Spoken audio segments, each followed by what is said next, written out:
Welcome to the deep dive. Yeah. Today we're going to be looking at a book called The Power of Focus. It's by Yeah. Jack Canfield, Mark Victor Hansen, and Les Hewitt. hmm And it's published a while ago in 2000. Yeah. But the ideas are still very relevant today, I think. Oh, absolutely. All about habits, mindset, and achieving goals. Yeah. So we'll be kind of uncovering how our habits shape our future and looking at some techniques for positive change Right. and learning to focus on what matters. That sounds good. So yeah, I think one of the most interesting takeaways from the book is just this idea that our habits really are the building blocks of our future. Yeah, and they share this incredible story about Brent Vooney. He had a near-death experience that really shifted his perspective on everything. Oh, wow. So like what happened to him? Well, he went from being hospitalized to running marathons and even building a successful sporting goods business. Wow. So he really turned his life around. Yeah, it's quite a transformation. Makes you wonder if everyone has that capacity for change or are some people just wired differently. That's a great question. I mean, it's almost like he had a blank slate after that experience. Right. But it does show that you can choose to change your habits even after a major life event Yeah. and create a new future for yourself. Yeah, absolutely. And it's not about overnight transformations either. Right. The book really emphasizes that successful people cultivate successful habits over time. It's a process. Okay. So it takes time and effort. Yeah. Definitely. Yeah. So how do we go about actually changing our habits then? Well, they have this thing called the successful habits formula. Oh, yeah. I remember reading about that. Yeah, it breaks it down into 3 steps. Oh. So you analyze your current habits first, Okay. and then understand their consequences, and then finally create a plan to replace the bad habits with new beneficial ones. So you're basically swapping out bad habits for good ones. Exactly. They even give a real-life example about finances. Okay. Like if you're stuck in a cycle of overspending, Yeah. the formula encourages you to create a budget, set up automatic savings, and make conscious spending choices. So it's about taking control of your finances instead of letting them control you. Yeah, exactly. It's about being proactive. Right. Mhm. But wouldn't it be easier if we could just focus on our strengths instead of always trying to fix everything? That's another really key point they make. Focus on your natural talents, Okay. what they call areas of brilliance. Areas of brilliance? What's that? These are things you do effortlessly and enjoy, Okay. like things that come naturally to you. Gotcha. They even use the example of the Rolling Stones. Oh, wow. They're still performing in their 50s and 60s because they're focused on their natural talents and they practice relentlessly. So they're just doing what they're good at and what they love. Exactly. Imagine if they tried to become expert chefs instead of musicians. Yeah, probably wouldn't have worked out so well. Probably not. But how do we identify our own areas of brilliance then? Yeah. That's a good question. It takes a bit of self-reflection. Right. What activities do you find yourself losing track of time in? What comes naturally to you? What do you genuinely enjoy doing? I like that. It's about paying attention to what you're drawn to. Yeah, exactly. This makes me think about how some people are great at starting projects, but then they struggle with finishing them. Mm-hmm. And then others are amazing at completing tasks, Mm-hmm. but maybe not so good at coming up with new ideas. It's funny how that works. Yeah. The book actually addresses that. They talk about starters and finishers. Oh, interesting. Understanding your natural tendencies can help you delegate tasks effectively Okay. and avoid feeling overwhelmed. But then I wonder, could this also lead to people being pigeonholed? That's a good point. What if someone wants to develop skills outside of their starter or finisher label? Yeah, I think it's probably a balance, right? Yeah, Recognizing your natural strengths, but also being open to expanding your skill set. absolutely. It's about working with those tendencies, not letting them limit you. Right. Now, in addition to focusing on your strengths, the authors also stress having a clear vision for the future. They share this story about Peter Daniels. He overcame early setbacks to become a really successful businessman. Oh, wow. So what was his secret? Was he just lucky? Not at all. Daniels achieved his success by consistently focusing on his goals and developing what they call unusual clarity about what he wanted to achieve. Okay, so he had a very specific vision. Yeah, they call this creating your big picture. The big picture? And they have this tool called the Top 10 Goals Checklist to help you get there. Top 10 goals checklist. Okay. They even suggest creating a gusto list, just like brainstorming all your dreams and aspirations. Okay, that sounds fun. Yeah, it's a good way to get started. But isn't it overwhelming to have so many goals? They address that by encouraging you to narrow it down to your top 10 most important goals Okay. and make sure those goals align with your core values. So it's not just about achieving any random goals, but connecting them to what really matters to you. Exactly. It's about having a deeper purpose behind those I goals. see. And they provide practical methods for visualizing those goals too, Okay, like what? like creating a picture goals book or using a notebook to capture ideas and track your progress. So it's a very visual approach. Yeah, they suggest spending a few minutes each week adding to your vision board or journal, Okay. creating a more exciting picture of your future. I like that. It's all about aligning your actions with that clear vision Hmm. and maintaining that consistent focus. Okay.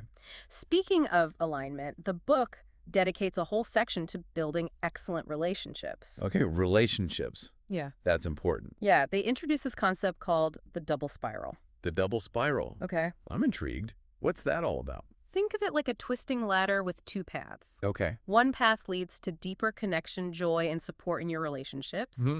while the other path leads to conflict, resentment, and separation. So it's like the direction your relationships are heading in. Exactly. Yeah. Are there any examples in the book about this in action? Yeah, I'm curious about that too. Well, one of the authors, Les Hewitt, shares a personal story about his mother. She experienced a serious health crisis. Oh, no. And during that time, she was surrounded by loving and supportive people who helped her through it. That's good. It really highlights the power of strong, positive relationships. Yeah, especially during tough times. Exactly. But what about the relationships that are pulling you down that negative spiral? Right. Those are the ones you got to watch out for. Yeah, the book emphasizes recognizing those relationships that are draining your energy Hmm? and negatively impacting your well-being. Yeah. They advocate for having the courage to say no to toxic people. I mean, that's easier said than done, though, right? It can be tough, especially if you're used to always trying to please everyone. Yeah, you don't want to hurt anyone's feelings. Right. But they actually suggest thinking about it in terms of boundaries of brilliance. Boundaries of brilliance. Yeah. I like that. What does that mean? It's about defining what you will and will not do, Okay. both in your personal and professional life. So setting limits. Yeah, saying no to activities that drain your energy, distract you from your priorities, or fall outside your areas of brilliance. So it's about protecting your time and energy. Exactly. Yeah. For the things that truly matter. The things that bring you joy. Yeah, that fuel your passion and move you closer to your goals. Okay, I like that. So it's about being intentional with your time and energy. They actually use an interesting analogy to explain it. I love analogies. Let's hear it. They compare it to a child playing on a beach.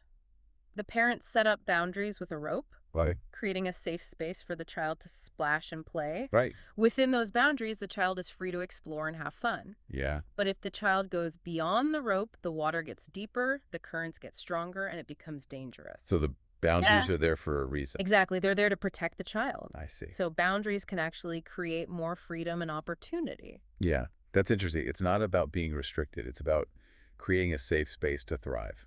Exactly. Okay, that makes sense. The authors also highlight the importance of carefully choosing the relationships you nurture. Okay. They talk about core clients in a business context, Mm-hmm. but the principle applies to personal relationships as well. Right. It's about focusing on the relationships that bring you joy, support your growth, and contribute to your overall well-being. So not trying to be everything to everyone, but Mm. really investing in those key relationships. Exactly. And they introduce this double win philosophy. Double bang. It emphasizes approaching relationships with a mindset of mutual benefit, Okay. striving to create win-win outcomes for everyone involved. So it's about collaboration and shared success. Exactly. Not about taking advantage of anyone. Right. It's about working together. Yeah, that reminds me of something else they talk about, the power of asking. Oh, yeah, the power of asking. Tell me more about that. They start with this heartwarming story about an 11-year-old boy named Jonathan Okay. who really wanted a saxophone. Oh, Instead of being afraid to ask, he made a sign and stood outside a grocery store playing his clarinet.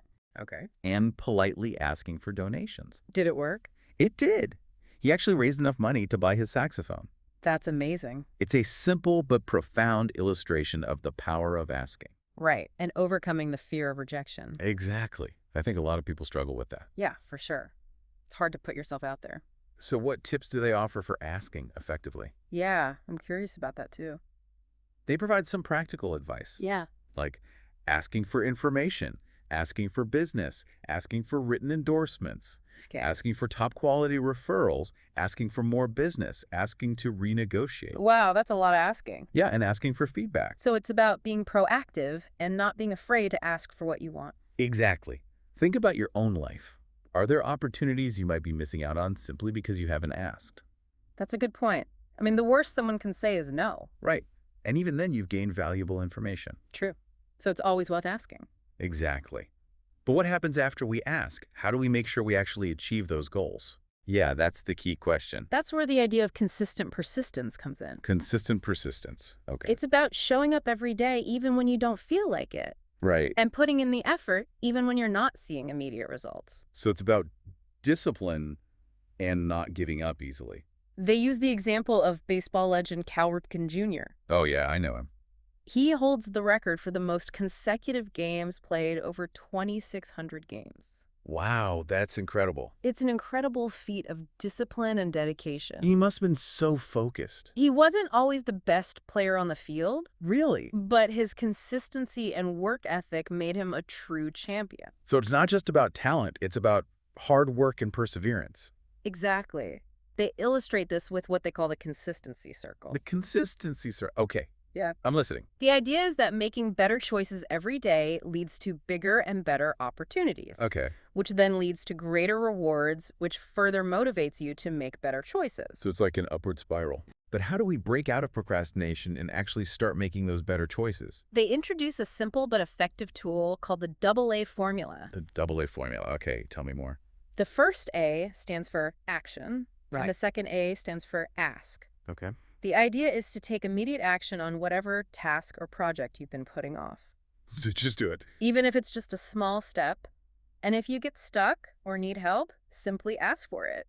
So it's about taking action and not being afraid to seek support. Exactly. They connect this back to the importance of keeping your word Right. and being someone who follows through on their commitments. That builds trust. It does. It builds trust, integrity, and strengthens your relationships. And those strong relationships become even more important when you're pursuing a meaningful purpose.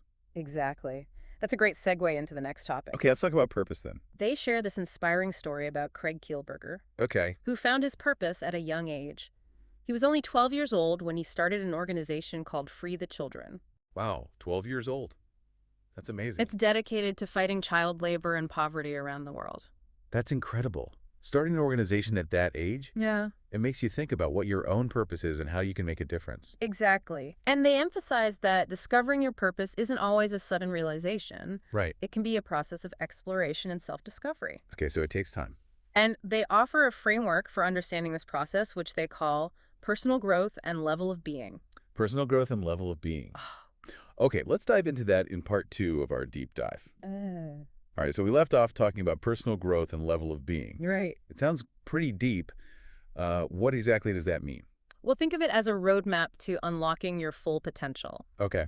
They describe it as a ladder, Yeah. with each rung representing a higher level of awareness, consciousness, and fulfillment. Okay, I'm picturing this ladder in my mind. What are some of the rungs? So they break down these levels of being, starting with the mechanical and amechanical stages, which are characterized by fear, insecurity, and a focus on survival. So that's like the base of the ladder. Exactly. And as you move up the ladder, you reach the awakening stage, Okay. where people start to question their beliefs and explore their values. Hmm. And then finally, there's the conscious stage at the top, Yeah. where people are living in alignment with their purpose, experiencing a sense of inner peace, joy, and fulfillment. Wow, it sounds like quite a journey.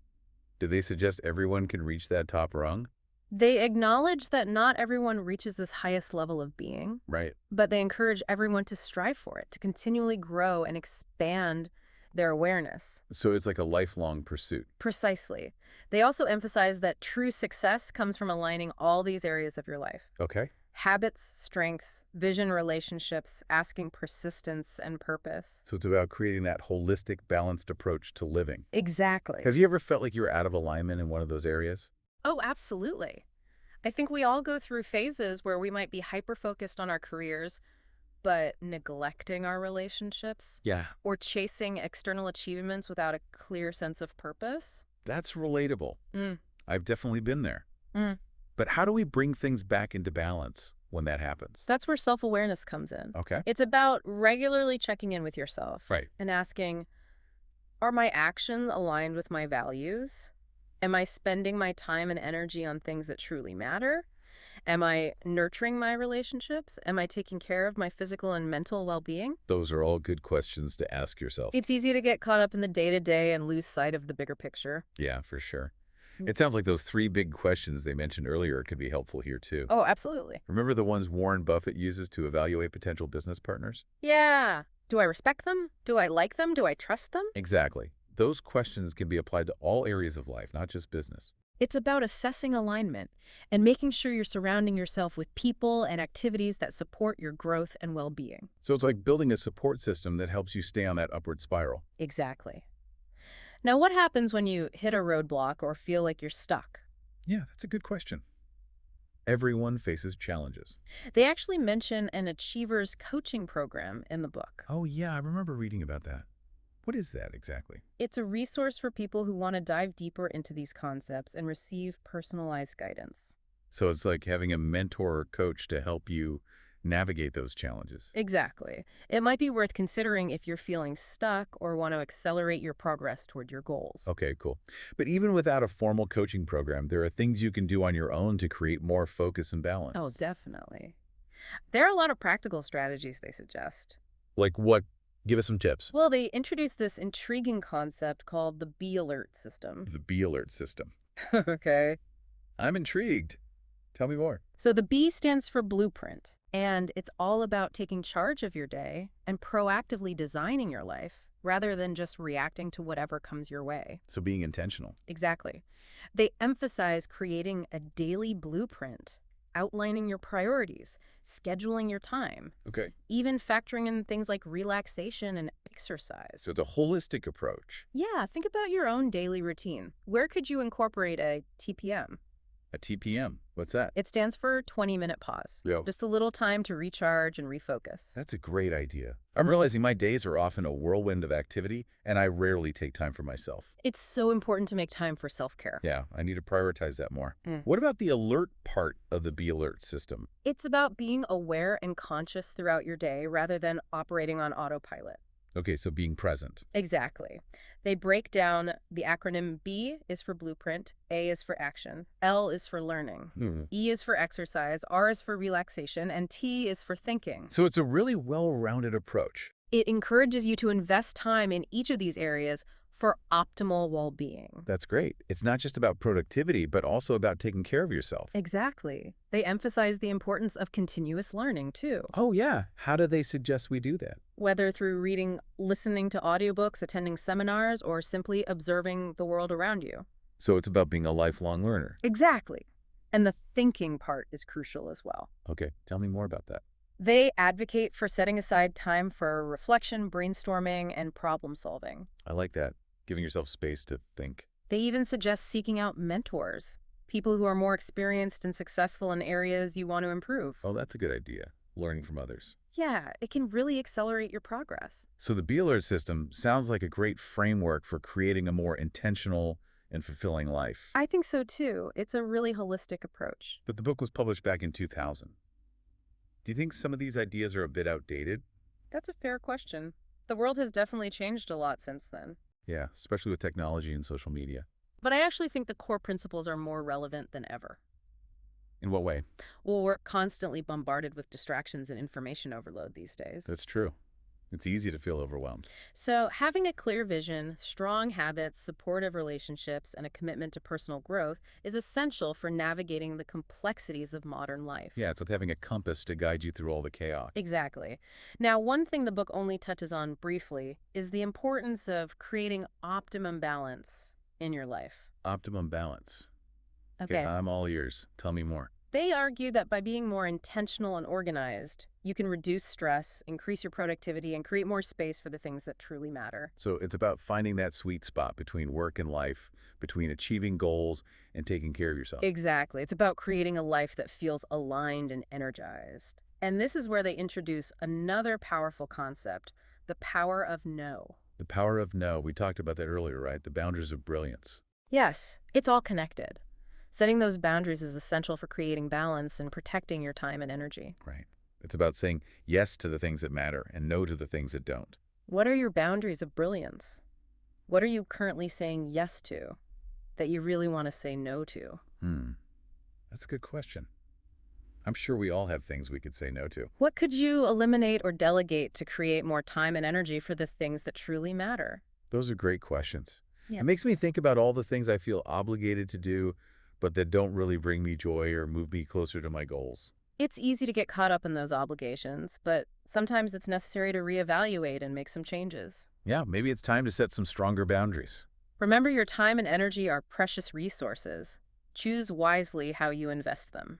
So we've been talking about creating optimum balance and, setting these boundaries. Right. It seems like the power of focus is really all about designing a life that works for you.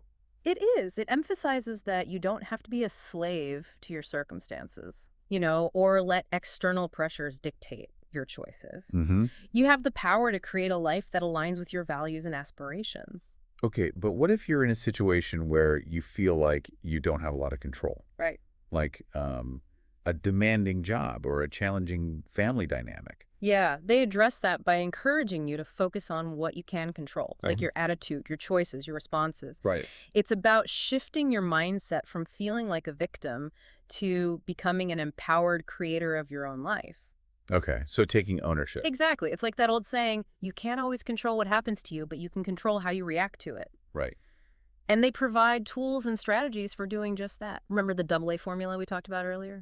Yeah, action and ask. Exactly. Yeah. They suggest applying that same principle to any challenge you face. Okay. Take action to improve the situation, even if it's just a small step. And if you need help, don't hesitate to ask for it. Okay, so it's about being proactive and not being afraid to seek support. Right. It sounds like a lot of this comes down to having a strong sense of self-awareness. Yeah. Knowing your strengths, your values, your boundaries, Right. and being willing to advocate for yourself. It's like that's the foundation. Absolutely. Yeah. Self-awareness is the foundation for everything else they discuss in this book. Yeah. Without it, you're kind of wandering aimlessly, hoping for the best. Yeah. But with self-awareness, you become the architect of your own life. Wow. That's a powerful image. The architect of your own life. It makes me think about how we often get caught up in the day-to-day busyness. Right. And forget to step back and assess whether we're actually building the life we want. They actually encourage you to do that regularly. Oh, really? Yeah, they suggest creating a personal strategic plan Okay. and reviewing it every 3 to 6 months. Okay. It's about setting aside dedicated time to reflect on your progress, assess your goals, and make adjustments as needed. So it's not about setting a plan in stone and never deviating from it. Right. But rather being flexible and adaptable as you learn and grow. Precisely, life is constantly changing, so your plans need to be able to evolve as well. Right. They emphasize that it's not about being perfect, Yeah. but about making consistent progress toward your goals. It seems like the power of focus is really a guidebook for personal development, not just achieving external success. I completely agree. They touch on this idea of personal growth throughout the book. Yeah. They even introduce a concept called the 4 levels of learning. The 4 levels of learning. Okay. What are those? Which describes the different stages we go through as we acquire new knowledge and skills. Okay, well, let's say. So they start with unconscious incompetence. Unconscious incompetence. Which is when you're not even aware that you're lacking a particular skill or knowledge. Okay. Then you move to conscious incompetence, which is when you realize you have a gap in your knowledge or skill set. Oh, so you become aware of what you don't know. Exactly. Yeah. And that can be a humbling experience. It can be, but it's also the first step towards growth, right? It is. Then you move to conscious competence, which is when you've acquired the skill or knowledge but still have to think about it consciously. Oh. And finally, you reach unconscious competence, which is when you've mastered the skill or knowledge to the point where it becomes automatic. So it's like riding a bike. At first, you have to think about every movement, but eventually it becomes second nature. Exactly. And they emphasize that this process applies to all areas of life, Right. not just technical skills. Okay. You can apply it to communication relationships, emotional intelligence, anything you want to improve. That's a really helpful framework. It makes me think about the areas where I might still be at conscious incompetence Right. and how I can move towards unconscious competence. It's all about embracing the journey of lifelong learning and growth. Yeah. And speaking of journeys, I'm reminded of the story they share about Terry Fox and his marathon of hope, Oh, yeah. running across Canada on one leg to raise money for cancer research. Talk about Yeah. dedication and perseverance. His story is so inspiring. He faced so many challenges, but he never gave up on his purpose. Yeah, it's a powerful reminder that even in the face of adversity, we can choose to focus on what matters most and make a difference in the world. Absolutely. And he did all of that without the benefit of social media or the internet to amplify his message. It's true. It was a different time. It really highlights the power of having a strong purpose and being willing to take action. Yeah, and it makes you think about the legacy you want to leave behind. Right. What impact do you want to make on the world?